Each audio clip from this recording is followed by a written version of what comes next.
Hoy celebramos la fiesta de la dedicación de la Basílica de Santa María la Mayor, esa que vemos frecuentemente porque el Papa ya la ha visitado cerca de 70 veces siendo Papa. Es donde él acudió el día siguiente de su nombramiento y siempre antes y después de cada viaje. Es una fiesta muy importante para el pueblo romano.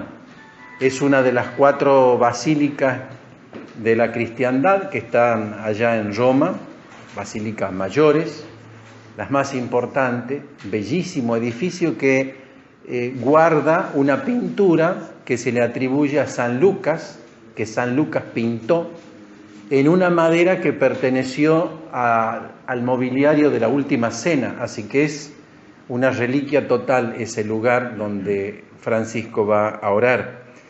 Y el evangelio que hemos escuchado, se habrán dado cuenta que hay una mujer que grita en la multitud, le grita como un piropo a Jesús, ¿no?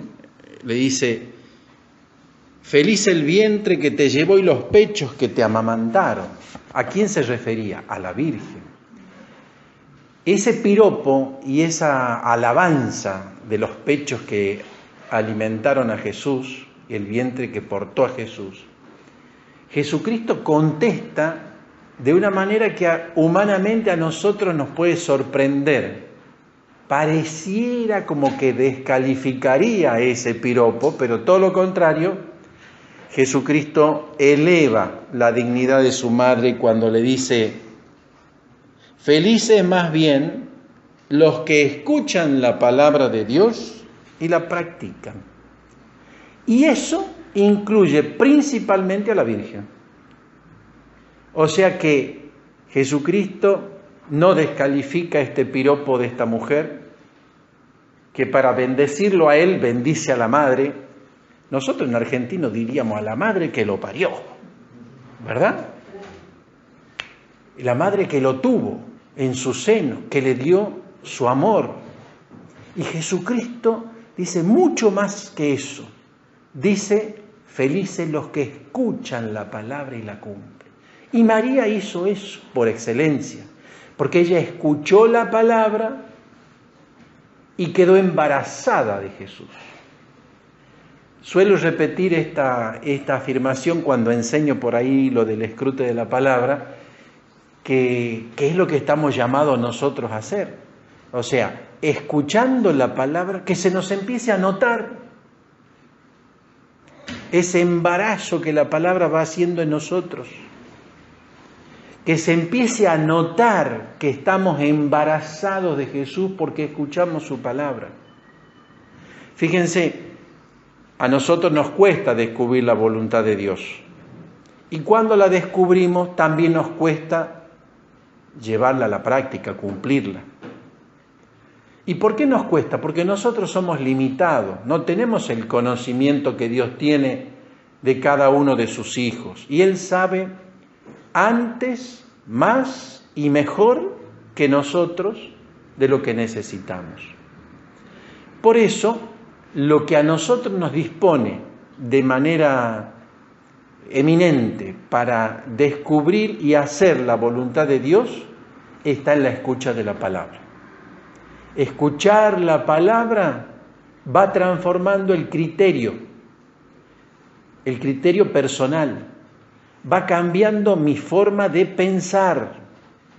Escuchar la palabra cambia incluso cuáles son las cosas que deben ser mi criterio en la vida. Cambia mi criterio escuchar la palabra. ¿Por qué?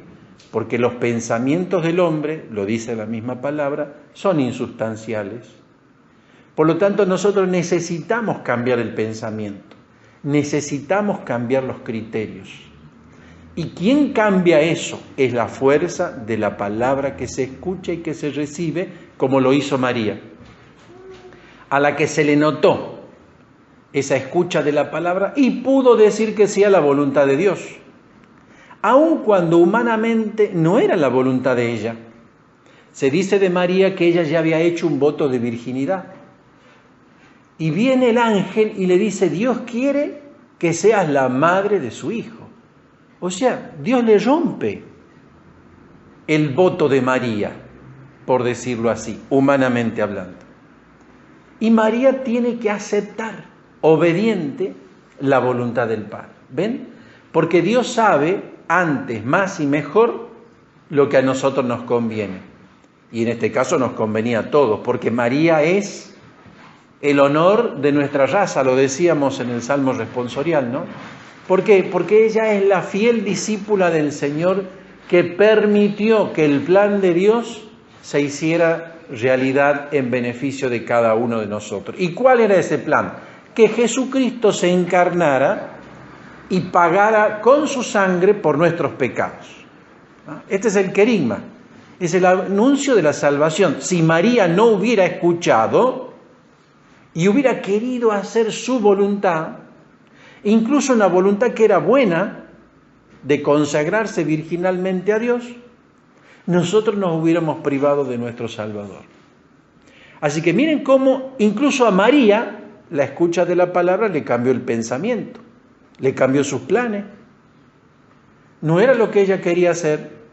Sin embargo, la escucha de la palabra, y esto te lo digo para que te animes, la escucha de la palabra cambia el pensamiento, puede fortalecer la voluntad, puede darte eso que te está faltando para que con alegría camines en la voluntad de Dios.